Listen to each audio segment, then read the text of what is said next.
Welcome to Out of Your Mind, near-death and out-of-body journeys, inspiring and uplifting conversations with those who have glimpsed beyond the veil.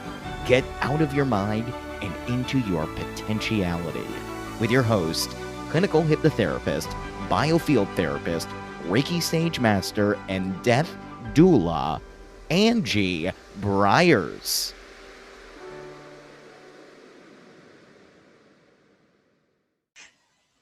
Look, this afternoon we've got Tracey Denton with us, and Tracey Denton lives here in Canberra. She's a very good friend of mine, a beautiful makeup artist, and she's had an amazing experience really, really recently. I'm only the second person that she's spoken to about it. She's going to share that with us today. Tracy, you were adopted as a child, and That's right. and when you had your near-death experience, the person you spoke to was your adopted father and not Grandfather. grandfather.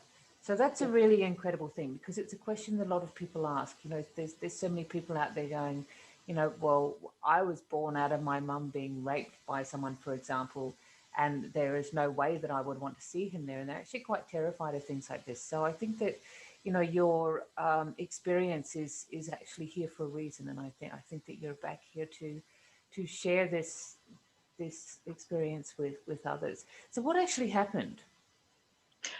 Um, in June this year, I was mopping my bathroom floor rather energetically, and I felt a bit heavy in my chest, bit of pressure, which was unusual. So I thought I had probably overdone it, and sat down and had a glass of water and waited for the pressure to relieve itself, and it didn't.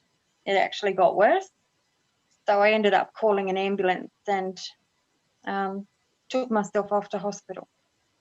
I was taken into the emergency department. They performed an ECG, which came back normal. They also took some blood tests, which also came back normal. So I didn't have a heart attack, was not having a heart attack.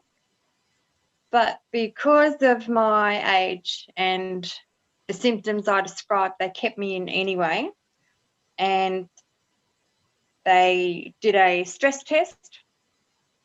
And while I was doing the stress test, they noticed an abnormality, which corrected itself very quickly, which gave them enough reason to suspect something was going on. And they booked me in for an angiogram the following day. And it was while I was having the angiogram that I had my near-death experience. Right. And so what happened in that experience? I was under Twilight anesthetic. What's Twilight anesthetic? It's when you are sedated but you're still awake. It's not like a general anesthetic where you're totally unconscious. Because I'm a woman, the angiogram goes up through the wrist. Right. And I found that quite uncomfortable.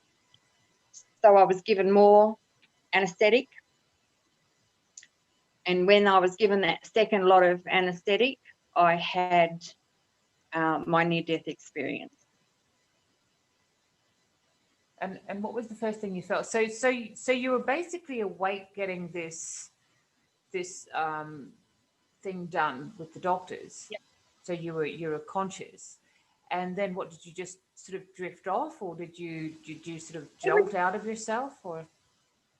It was almost like it felt to me like I had passed out. Right. So like a fainting feeling. Almost. And instead of being able to see everything was black. And it was black for what felt like several minutes, until I saw in the very, very distance, quite in a distance, a tiny spot of light, a little pinpoint, And for whatever reason, I just started to walk towards that light. So you felt like a sensation like you were walking? Yeah. Towards it? Yeah. Yeah. Okay. Okay. So what were you seeing around you? So it was all black. Did you feel like your feet were on the ground or Dark. anything, or? It felt like I was in a tunnel, like I was walking in a tunnel, slightly uphill. Uphill. That's funny. Okay. Don't ask me why, but yes, it was uphill.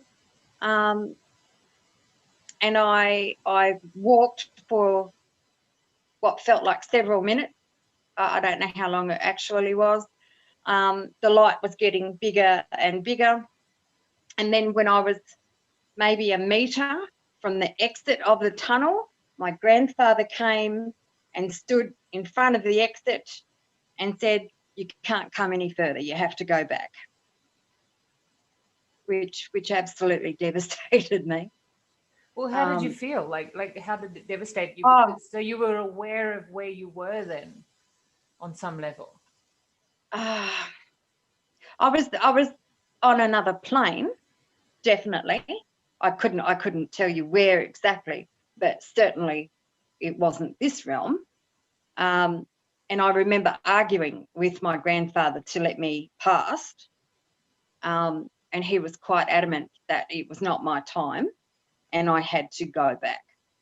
And I remember distinctly crying tears, because I was so frustrated and hurt that he wouldn't let me pass. So you felt that it was a personal thing and not sort of like a grander view that was making you come back, or you sort of you thought like in the emotion of that moment, was it like a moment of like, why are you being mean to me, or was it like a moment of like, no, I don't want to go back, I want to go to It was more of a, oh my God, don't make me go back there. Yeah. It was, no, please don't make me go back there. Yeah. I had a very good relationship with my grandfather. I was overjoyed to see him, even if it was just for that small moment. And then to be told that I couldn't stay there and I had to go back was it was a bit crushing. Yeah, for sure. And so did you get to hug him or interact that way at all? No, he kept his distance. Don't ask me how, but there was like,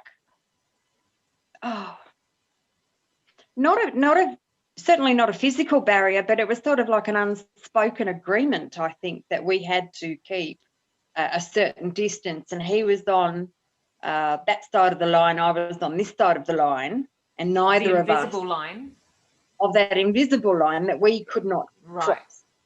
So he was as close as he could get to his side, and I was as close as I could get to my side. But it didn't require the physical, because I could feel the love that he had for me. I'm sure he could feel the love I had for him. Oh, beautiful. What did it feel like, Tracy? Did it feel like the same as when you saw him as a child here, or did it feel bigger, or like what did it feel like to feel that love? Oh, look, it was, gosh, all those things from childhood in one big bag. It was just comforting, reassuring, warming. Yeah, all those things. Sorry, I'm going to cry.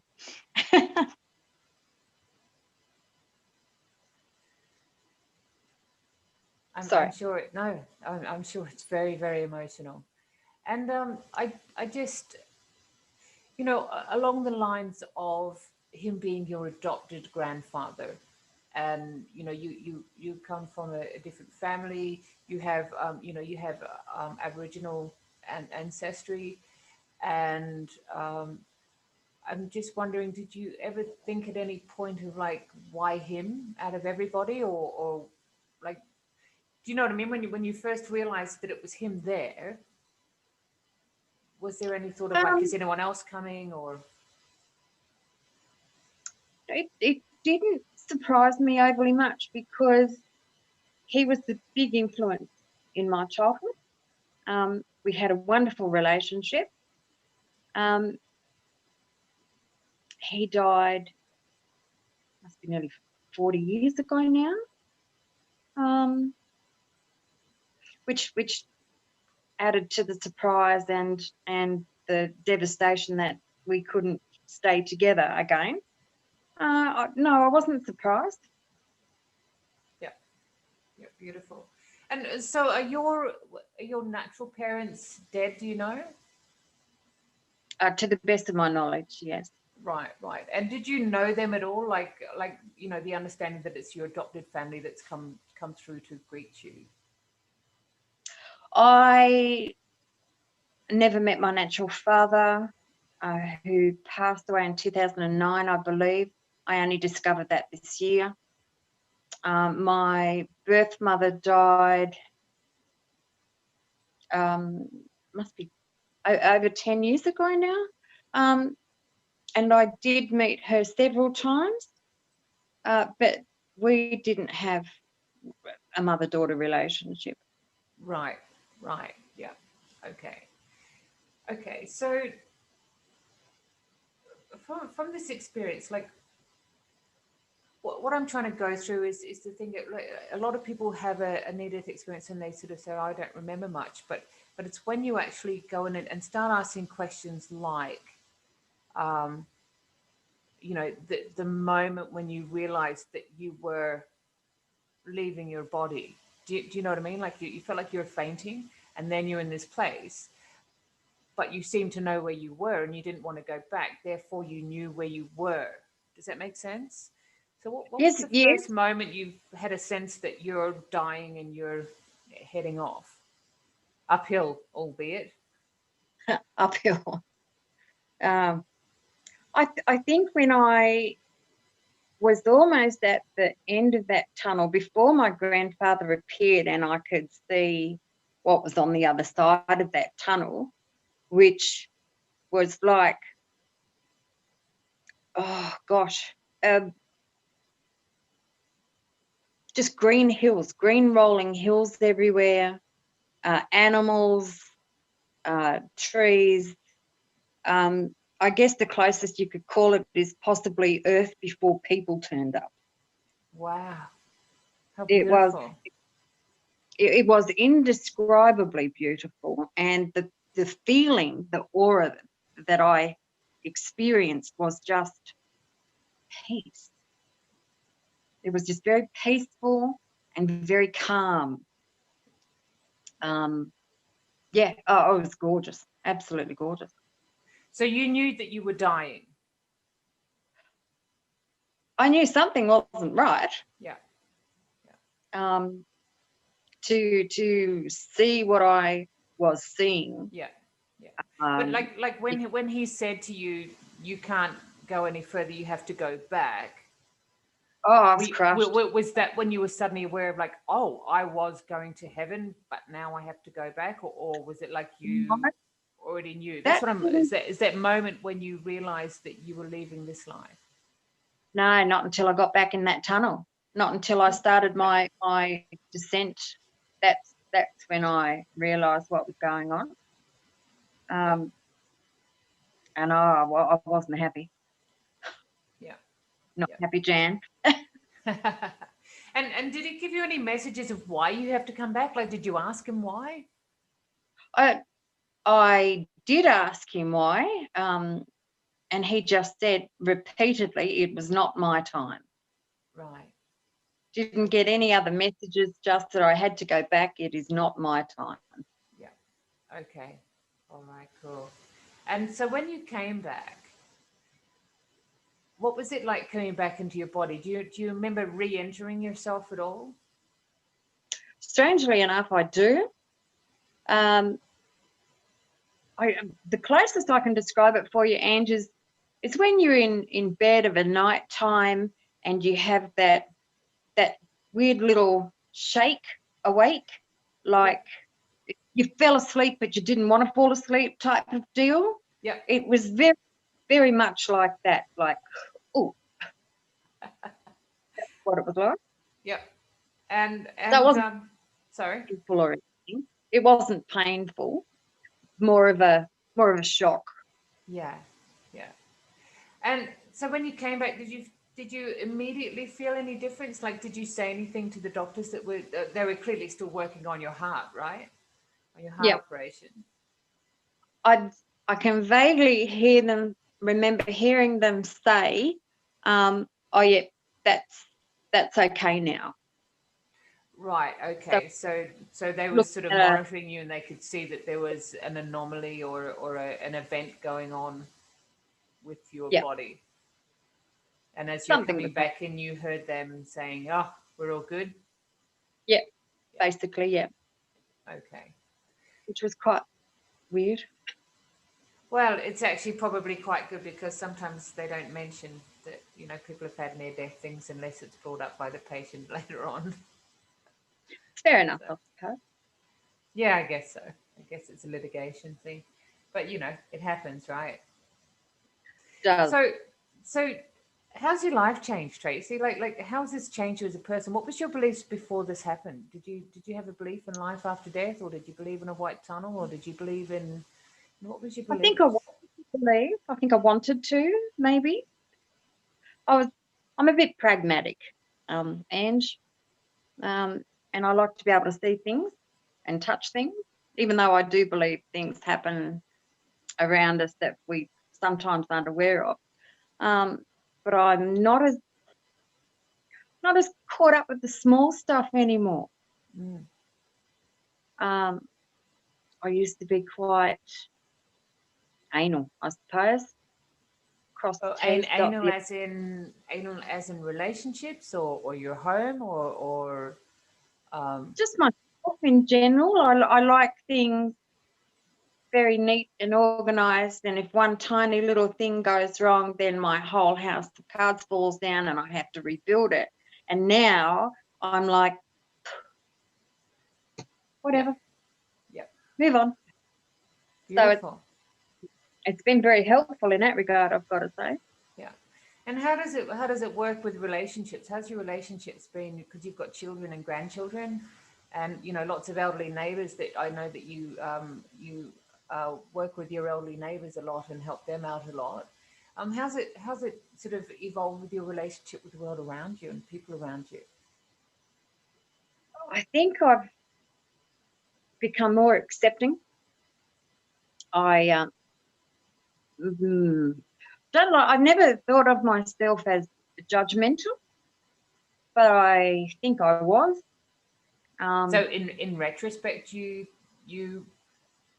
think you were, or you I realise feel you were, or yeah, with probably not intending to, but Catholic background might do that. I don't know, but I feel a lot more empathy for people. I feel a lot more tolerance for people. yeah. I feel far more accepting than I did before. Yeah, beautiful. And look, I know you had, for example, you have one of the elderly people is taken in some street cats, and they've been feeding them, and then now they're 6 generations on of having kittens, and you were trying to get help to get those, because they don't have a great future when there's lots of generations of them. You were trying to get help to get them spayed. How has your attitude towards, for example, these things changed? Nature and what's going on there, and That she's God lover, I think, has become overwhelmed with the situation, and I have expressed to her that if she wants help, I will do what I can to help. Um, and even in that regard, I'm not as annoyed about it as I mm, was. I probably do more of a bit of an eye roll. Oh. yeah, yeah. So you realize that where she's coming from comes from love, but a lack of funding and ability to get things done. Yeah, Oh, heart's in the right place, yeah, definitely. yeah. And so you'll be more of an advocate now for people stepping out there and voicing up. I think I have to be. Beautiful, beautiful. So if you could think of what it is that you've been sent back to do, apart from to share the message for people that have been adopted, that um, you may very well see your adopted parents there. So don't panic that you might, see someone that you don't want to see when you're crossing over. Apart from that, what would your message be in regards to, what you've experienced? So what do you think you've come back here to do, to say? Yeah. Gosh, Ange, I think tolerance is the key. I don't think there's enough tolerance in the world. There's a reason for everything. Just because we don't see it and it doesn't make sense to us, doesn't mean it's going to turn into a big mess. Yeah. And simply don't sweat the small stuff. It's not worth it. Just let it go. Yeah. For some people, that's going to be easier said than done. But yeah, just trust in the universe to look after you, because it will. Yeah, beautiful. And do you feel like do you feel cheated having been sent back? Oh, Ange, I was very cranky for a little while. So pissed off, you've got no idea. It took me a little while, I've got to say, it took me a little while to accept that and come to terms with it. But it's something happened. Something I can't really put my finger on, but the things that used to bother me, I know, are a waste of resources and a waste of my energy that I could be doing better things with. And it's allowed me to tell the difference, I guess. Beautiful. It's been all. Yeah. And so you're a Reiki practitioner and a healer, apart from being a makeup artist. You didn't like to use it that much? Do you know what I mean? You sort of just didn't feel confident. Do you feel more confident now with the ability of the inner healing to be able to come out and be shared? I think that was a self-confidence issue that I didn't feel deserving. That probably sounds a little weird, but I just it's a very common thing with clients that come to me is that they actually don't feel like they're worth it, and they feel on some kind of psychological level that they're faking it or something, and it's like it's perfectly natural in all of us. Getting people to this place where you're at is a big thing. Yep. And maybe that's the message that came through in that. I'm not a fake, I'm not a fraud, and I can go out and do what I need to do. Just go do it. Beautiful. So it's a little universal, Yep, absolutely. And the other thing is that, like, well, I was so worth their time to organize all of that and get him down there, get him at the gate, because I have to come back because there's something I'm meant to do, and whether that is to be a healer or to learn to love myself and realize that I am absolutely worthy of everything, and then to share that message out. I think that's a big part of it. Big part of it. Yeah, because you are worthy, and you're going to be doing the death doula course soon, and it's just such a beautiful field of holding space and standing by with people as they leave this journey here, and this is an actual extra tool in your toolbox to be able to go forward with. I think it's wonderful. I'm looking forward to it, Ange. Beautiful. I look forward to seeing you do that, and I look forward to you coming to do some. I'm going to get some Reiki practitioners around, and they can all do healing swaps and build their confidence, because there's a lot of people there that don't feel confident, and I don't know why, where it's come from that they feel like they can't possibly heal, whereas someone must have told them that only gurus can or something. But it's just such a natural, beautiful phenomenon, that all of us have. And so to certificate. Sorry, you've got to have a certificate. Yeah. Well, yeah, we live in a society now where you've got to have a piece of paper for everything. So if you have a natural gift but you don't have your piece of paper, then maybe you're just winging it or something. Look, I don't know what the actual answer is, but just bite the bullet and do it.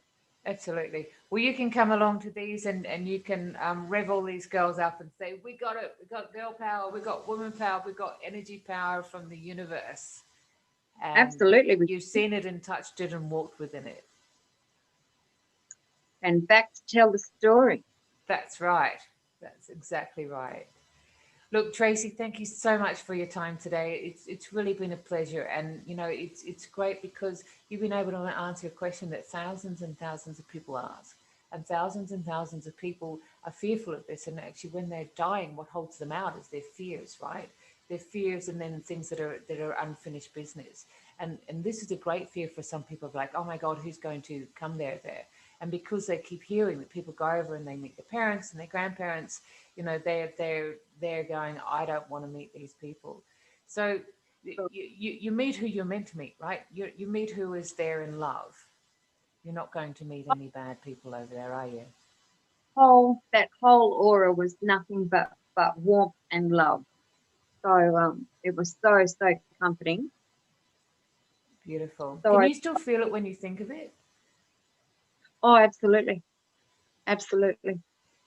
Beautiful feeling. Beautiful. I hope this helps somebody. Oh, I think it's going to help thousands of people because it's such a universal question. And you just think of the figures of how many people have been adopted into other families, and have these questions around the world. So, Understandable. Tracy, thank you so much. Thanks very much, and have a lovely day. I will do. My pleasure. Bye. Thanks for listening. Angie is available for clinical hypnotherapy specializing in PTSD, trauma release, and active living and regression therapy via Zoom. To book or find out more about online workshops, you can contact her at angieb@gmail.com or visit her Facebook page and YouTube channel, Angie Breyer's Biofield Therapy, or go to her website, canberraholisticcenter.com, spelled with a W. If you like this podcast, don't forget to review, like, and subscribe.